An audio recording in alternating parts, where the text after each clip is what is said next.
the room and online. Tonight I'll be finishing off the Distinctively Different series. So last week Phil spoke about saying yes to opportunity, and he showed you the steps of how to be a distinctively different person, or how to not be a distinctively different person. Well, tonight I'm going to give every single one of you your own personal life purpose that you can add to your distinctively different personality. But I will get to that later. So we all talk about finding purpose, right? There's actually, where's the texters? Where's my number? It's a really bad texter. 151,928 books on Amazon that refer to how you can find your life purpose, right? So a lot of people have done a lot of research into it, because otherwise what's the point, right? But isn't the point to live? I know sometimes, you know, we don't know why we're put on this earth, and there's all these different theories, and people spend years trying to figure it out. But why? I mean, shouldn't we just make the most of our time while we're here? It's funny that we even have the privilege to ponder this kind of stuff, because in some countries they don't have that privilege. Now, my stepmom and stepsister, they're both from Thailand, and I've been there heaps of times growing up because we'd go and visit their family. Their family live up north, which is where a lot of people don't go when they visit Thailand. I remember me and my dad would always be the only white people in the village. So like we stuck out so much and everyone would just stare at us because they just weren't used to seeing people from other countries there. And that's because it's the poorer part of the country. It's where like all the farmland is. And out there everyone just works to support their family. And in between that they enjoy the time that they have with their family. Now over there it is hot. And when I say hot I mean like humidly, disgustingly hot. You know, do you know when you're in a car and someone puts the heater on and then it gets to like 5 or 10 minutes and you're like, I literally can't breathe, like I need to put the window down. Yeah. That's what it feels like over there. And their winter is like, gets to a low of like 20 or 25. And it's really funny because like, you know, me and Dad were standing there in like a shirt and shorts because that's still hot, right? But they were all huddled up in their jackets and huddled around a fire because they were like freezing. I'm like, you don't even know what cold is. Now this is one time that I can remember so clearly, right? So when we first started visiting, they didn't have a proper shower there until me and Dad helped them install one. But what they had was like this big concrete tub that was full of cold water, and you had like a little bucket that you used to pour it over you. And because the water's sitting in the concrete tub, it's really, really cold, like freezing cold water. And on this particular day, when it was in the middle of their really hot time, I had a shower with this cold water. And then by the time that I went upstairs, I got changed, walked back down the stairs and walked outside, like what, couple minutes, I was already sweating again, right? That's just how hot it is over there. And these are the kind of temperatures that they work in. But they work on farms, right? So rice and rubber farms. Now, if you don't know what they look like, rice farms is just like miles of a field with like grass that's like this high, right? And it's really hard labor because you got to like bend over, pick up the rice, use a knife to cut it, in that heat as well. And then rubber farms is just like miles and miles of these stick-figured trees.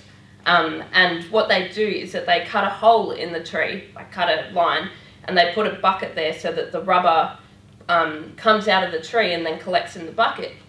And to like what they have to do is go to each tree and collect these buckets once the rubber's dried, right? And as I said, there's miles of these trees. And this is the kind of work they do, but they do it from early in the morning until late at night, right? And in these temperatures too. So it's pretty big days for them. But that's just what they do to, you know, get the money so that they can support their family. And then in between all this work, they just spend time with each other, you know. They eat a lot and talk a lot and just enjoy each other's company. Now, that's just their life, you know. They just do that each day. But I've never seen a community of such happy people. Like, you know, you don't see anyone sitting there pondering why they're here, you know. They're just like, this is just what I got to do. And they love it. They enjoy their life. That's their purpose in life, and they're happy with it. Now, there's a French philosopher. His name is Albert Camus. And he said, you will never be happy if you continue to search for what happiness looks like. And you'll never live if you're always looking for the meaning of life. We need to stop focusing on trying to figure out why we're here. You'll never be satisfied if you focus on life like that. But instead, we need to figure out, what am I going to do while I'm here? You know, do you want to live every day just fitting in, being the same as everyone else, every single day the same until you die? Or do you want to put something to your name? You know, do you want to be remembered? And do you want to change thousands of people's lives? Because you can, but only if you choose that. Now, I don't know if any of you in the room have felt like this, but maybe, you know, you felt like life isn't worth living. And if you have felt that way before, then maybe it's because of that's the way that you're making it. Now, I don't mean that in a harsh way, and trust me, I have empathy for you if you're feeling that way. Because I get it, I was there too. I used to live every day the same, doing the same thing that I didn't enjoy, and thinking, what's the point? But then I made a decision, you know, I made a decision to live life with purpose and to use my time here. And you can too. Now, have you ever had a moment where you've eaten or drunk something and you can remember it so clearly, right? So there was a time when me and Naomi went on Bryla, and we had these muffins for one snack on one of the days, and they were raspberry and white chocolate muffins, and they were all like heated up and warm, and the chocolate was all melted through the muffin. Stop. Oh my God, it was like the best. I can remember every moment of eating it. I'm pretty sure I ate 3 of them when you were meant to have 1. You know, I can remember it so clearly. Don't remember anything else from that day, but just the muffins, right? I watched this video the other day of this guy that bought a coffee at an airport, and the lady that served him, she was really enthusiastic. You know, she said, oh, my name's Sally or whatever. What's your name? And then it was Christmas Eve. So she's like, what are you doing for the holidays? She asked him about his family, asked him all these questions. And he said that he would never forget that cup of coffee because of the service that that lady put into him, and the effort that she put into having that conversation with him. He'll never forget that cup of coffee. Can you imagine if you created that moment in someone's life? If someone remembered an interaction they had with you, or remembered a moment that their life completely changed because of a conversation they had with you, wouldn't that be incredible? Or maybe it's better to just fit in and not get pointed out until you die. So here's another quote, but you probably know who this one is from, unlike before. This one's by Will Smith. He said, I want to do good. I want the world to be better because I was here. I want my life, I want my work, my family. I want it to mean something. It's like if you're not making someone else's life better, then you're wasting your time. Your life will become better by making others' lives better. You can live a life where you go unnoticed each day, just trying to get through each day, which is fine if that's what you choose. But you're capable of being so much more than that.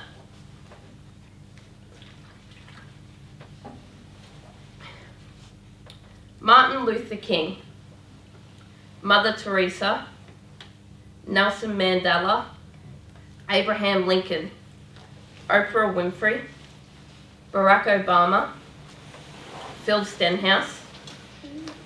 These are all names that will be remembered, and you probably recognised each one of them, hopefully the last one. But these are all names that are going to be remembered because of their great acts of service, because of what they did when they were alive. How would you like your name to be remembered like that? Wouldn't that be cool? Mine's too young. Now, when I was growing up, I never really knew exactly what I wanted to be. For the longest time, I wanted to be a vet nurse. And then when I finished school, there was like 3 years where I had no idea what I wanted to do. And then when I came to Bridge Builders, I decided I want to be a youth worker. But being a vet nurse and a youth worker were really only my two main career goals. I thought of something like hairdressing, working in a cafe, but they didn't seem fulfilling enough for me. And now I can recognise why. Because look at the similarity between being a vet nurse and a youth worker. Helping someone, changing someone's life, and leaving a life changed.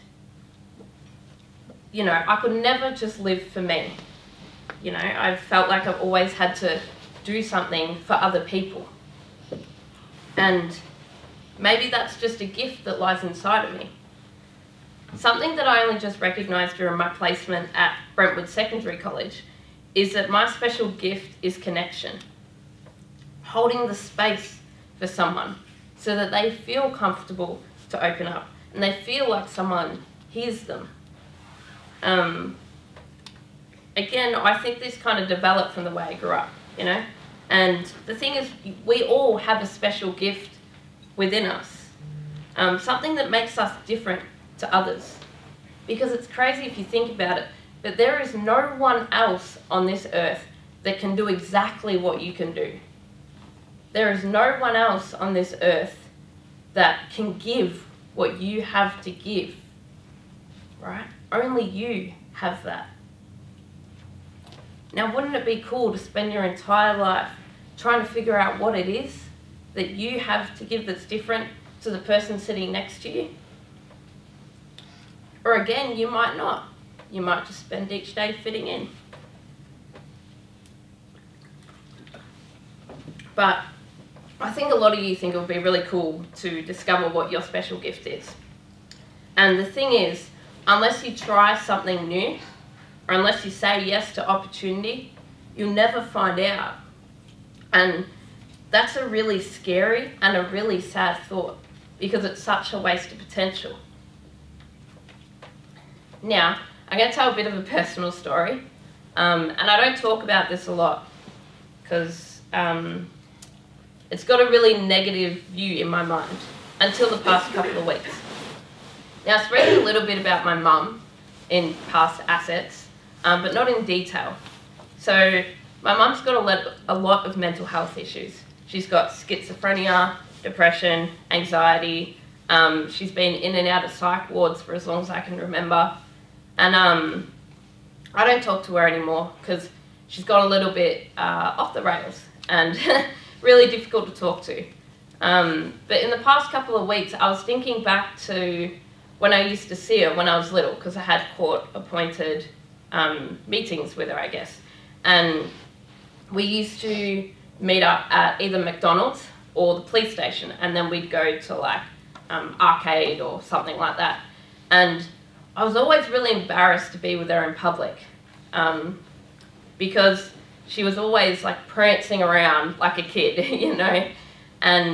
But when I think about her back then, she was always smiling, you know, and she was always laughing, and that really hysterical laugh, which a lot of you have probably heard me do a few times.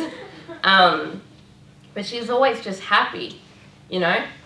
And when I look at her, I can actually see where a lot of myself comes from. You know, I can see where that happiness, where that laugh comes from. I can see where the slightly psychotic, crazy side of me comes from sometimes. But yeah, I can see that in my mum. And sometimes I think, what would have happened if she didn't choose drugs? If she didn't choose alcohol? If she didn't choose to not take her medication and not get help? What would she have become? You know, maybe she would have turned out to be someone who helps people, like I am. There's definitely 4 people that she could have changed lives. So she had 4 other kids apart from me. So I've got 3 half-brothers and a half-sister.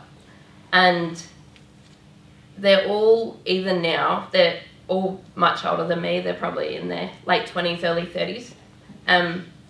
Every single one of them is either on drugs or in jail. Now, I think back to when we were younger and we used to hang out as kids, and they weren't like that, you know, and I think, what if Mum chose to stick around, chose to get help and be there for her family? That's just 4 lives that could have been different, because they would have had a positive role model. Now, as much as I bicker with my dad, I'm so grateful that I had him to give me the upbringing that I had, you know, because my 4 other siblings didn't get that. They were in foster care. They were around a really bad role model. And because of that, their lives didn't turn out too great. And I think, you know, if Mum chose the other side, if she didn't choose all the bad stuff, you know, think of like the family that she could have raised. Think of maybe what she could have done. All that potential in her that's gone to waste.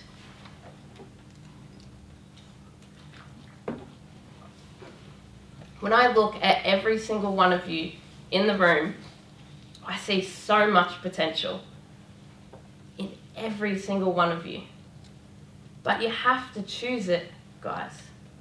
You have to do it afraid. You have to say yes.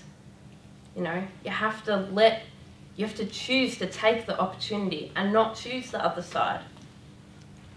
Because if you do, there's so much potential that's going to go to waste. I don't want to see that again. Now, you can either choose to go and read one of 151,928 books on Amazon, or in 5 steps, I can tell you how to find your life purpose. I'll take the book. Sweet. So I will go through the steps now with hopefully a texter that works. Cool.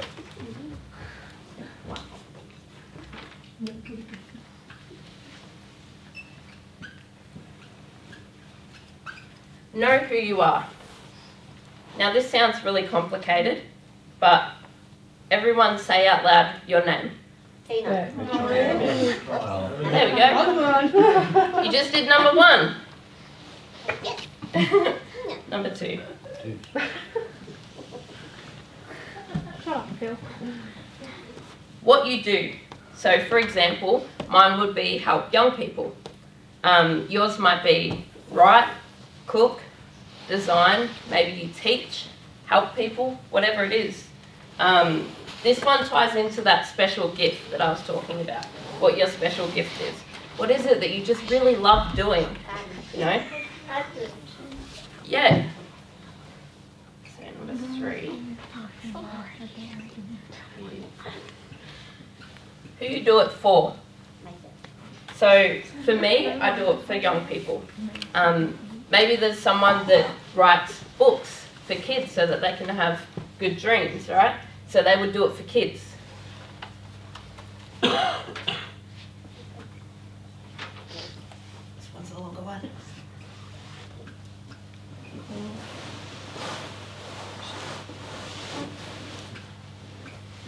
What those people want or need. So for mine, it would be a space, you know, a safe space, and like an ear, someone just to hear them, you know. What do those people want or need, right? And lucky last,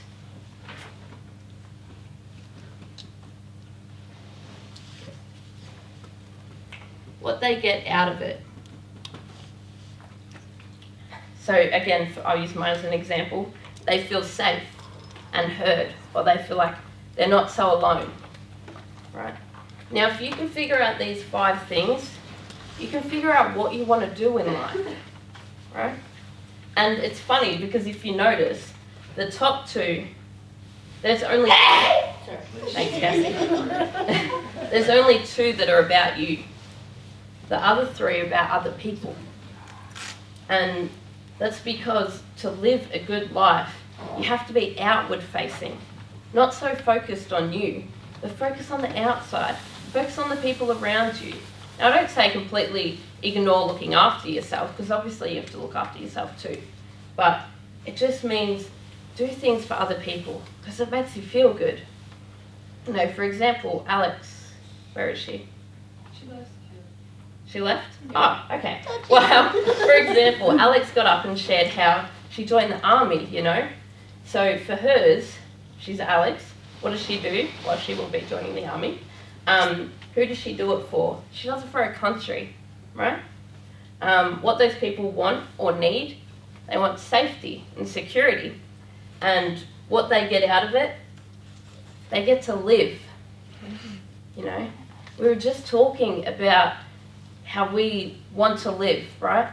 And here Alex is doing something for us so that we can live. And that's why finding your life purpose is so important and really cool, because you can do some really cool stuff once you know where you're going. It's like Alex said, if you don't have direction, you don't know what you're doing.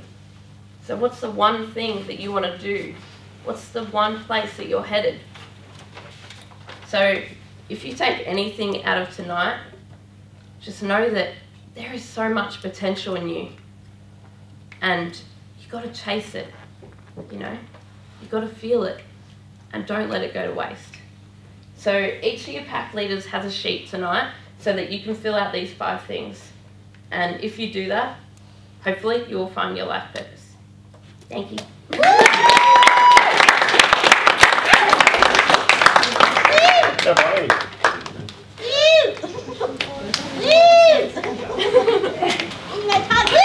Sorry, I was struggling to get out of that beanbag. Wow. Obviously, we're about to move into our pack.